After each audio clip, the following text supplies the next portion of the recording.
द्रव्य पदार्थ असतो. का असतो? मानवी शरीरामध्ये द्रव्य पदार्थ असतो. का असतो? द्रव्य पदार्थ. बघा आता जो द्रव्य पदार्थ आहे हा द्रव्य पदार्थ मानवी शरीरामध्ये बघा द्रव्य पदार्थ असतो.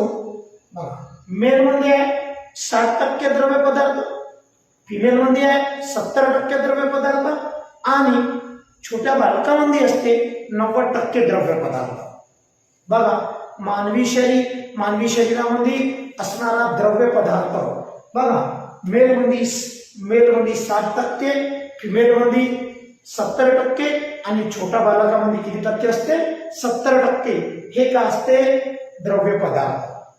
बघा संपूर्ण शरीरामध्ये द्रव्य पदार्थ. आता या द्रव्य पदार्थापैकी बघा आपण एकाच द्रव्य पदार्थ घेऊ. कोणता? मेल.